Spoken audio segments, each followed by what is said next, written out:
अस्सलाम वालेकुम दोस्तों इस वक्त ईरान में बहुत ही शदीद किस्म का एहतजाज किया जा रहा है बिलखसूस ख़वातीन की तरफ से। और उनका मुतालबा ये है कि इस्लामी कवानीन को हमारे मुल्क से ख़त्म किया जाए। बिलखसूस पर्दे और हिजाब के जो कवानीन हैं उनको बतौर ख़ास इस मुल्क से रफ़ा कर दिया जाए, दफ़ा कर दिया जाए, चूँकि ये हमारी आज़ादी में रुकावट का बाइस है और इसको फ़ॉलो करना हमारे लिए बाइस शर्मिंदगी है। तो इन कवानीन को ख़त्म कर दिया जाए। और ये जो ख़वातीन जो एहतजाज कर रही हैं इनका ताल्लुक़ यूनिवर्सिटीज़ और कॉलेजेस से है, बाकायदा तालिब इल्म है, यानी कि पढ़े लिखे तबके से इनका ताल्लुक़ है।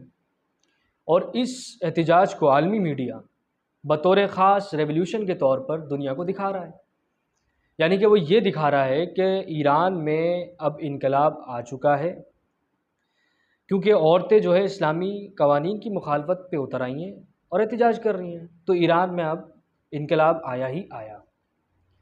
अगर आप सोशल मीडिया पे आपकी नज़र गुज़री हो तो आपने ये हैशटैग देखा होगा टॉप ट्रेंडिंग पर कि रेवोल्यूशन इन ईरान। ये उस बात का कनेक्ट करेगा जो मैं आपको बता चुका हूँ कि आलमी मीडिया इस चीज़ को हाईलाइट कर रहा है बतौर रेवोल्यूशन। और ये हैशटैग भी रेवोल्यूशन इन ईरान के नाम से टॉप ट्रेंडिंग पर था। अब दोस्तों सवाल ये है मेरा, जैसा मैंने आपको बताया कि ये तालिब इल्म है यूनिवर्सिटीज़ और कॉलेजेस की, क्या ये पहली मर्तबा हो रहा है? अगर आपको याद हो आज से 6 साल पहले लाहौर में एक यूनिवर्सिटी है बेकन हाउस यूनिवर्सिटी, उसमें लड़कियों ने अपने इंटर्निटी पीरियड्स को दीवार पे पेस्ट करके एहतजाज किया था और ये बताने की कोशिश की थी कि ये पीरियड्स जो होते हैं ख़वातीन को, ये एक नेचुरल चीज़ है। और हम ये एहतजाज करके लोगों को ये बताना चाहते हैं, क्योंकि लोग इसको डिस्कस करते हुए एम्बैरस फील करते हैं, तो हम लोगों में ये शऊर पैदा करना चाहते हैं कि एक नेचुरल चीज़ है। तो आप इसको डिस्कस करने में शर्म कैसी महसूस करते हैं? हालांकि इट मेक्स अस मोर हॉर्नियर, ये हमें सेक्सुअलिटी की तरफ ज़्यादा कन्विंस करती है। तो आप इसको जो है एक नॉर्मल एटीट्यूड लें, ये कोई एक एबनॉर्मल चीज़ नहीं है। दोस्तों मैं आपसे सवाल करता हूँ, क्या पेशाब और पखाना नेचुरल चीज़ नहीं है? तो इस चीज़ को प्रोटेस्ट में क्यों नहीं इस्तेमाल किया गया? असल बात ये नहीं है, बात ये है कि इसके पीछे जो सोच है वो लोगों तक पेनिट्रेट करनी है, ताकि लोग सवाल करें और इस्लाम के ख़िलाफ़ जो है ये कवानीन जो बनाए हुए हैं खुद साख्ता, जैसे कि हमारे इस्लाम में है कि औरत नमाज नहीं पढ़ सकती, इबादत नहीं कर सकती अय्याम ख़ास में, बाकी चीज़ें कर सकती है, वो खाना पकाए, किचन में जाए, छत पे जाए, कमरे पे जाए, प्रोटोकॉल फॉलो करते हुए। इसके अलावा वो इबादत नहीं कर सकती, कुरान नहीं पढ़ सकती।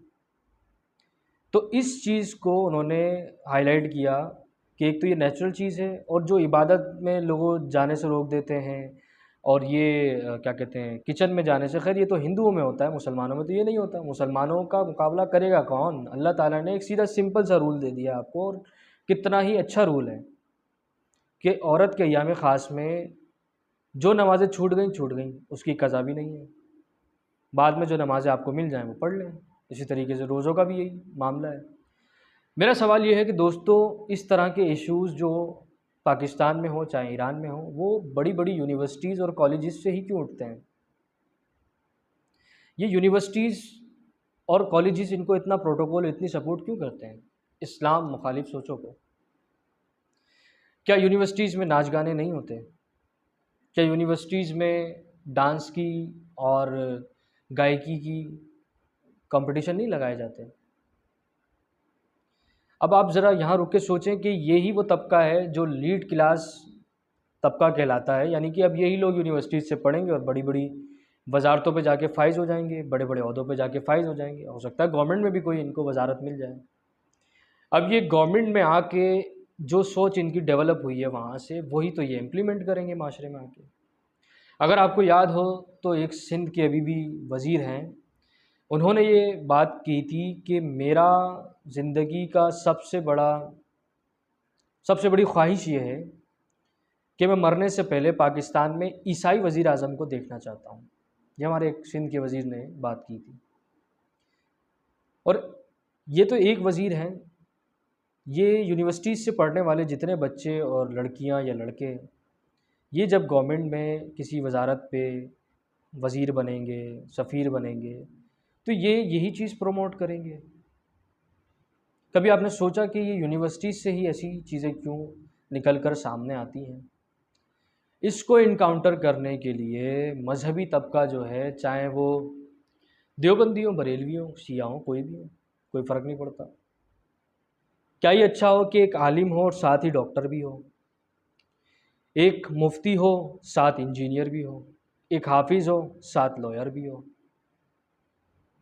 और एक हाफिज़ कुरान हो और एक इकोनॉमिस्ट भी हो। तो इनको इनकाउंटर करने के लिए अभी बहुत ज़रूरी है कि ऐसे लोग आगे आएँ, ज़ीशान उस्मानी जैसे लोग आगे आएँ, कासिम अली शाह साहब जैसे लोग आगे आएँ, कैसर राजा जैसे लोगों को आगे आना चाहिए। तो ये कुछ बातें हैं जो आपके और मेरे ज़हनों में सवाल पैदा करती हैं, और बहुत शदीद किस्म की जो है इस्लाम मुखालिफ सोच पैदा कर रही हैं। बल्कि ये बात तो हो चुकी है औरत मार्च में। औरत मार्च में क्या हुआ? वहाँ कौन सा तबका था? वहाँ भी जो है यूनिवर्सिटीज़ और कॉलेजेस की स्टूडेंट्स थे, वहाँ भी जो है पढ़ा लिखा तबका था। तो आज की तालीम यूनिवर्सिटीज़ जो है वो हमारे इस्लामी ममालिक में, इस्लामी माशरे में फ़ितना का बाइस है, और कुछ नहीं।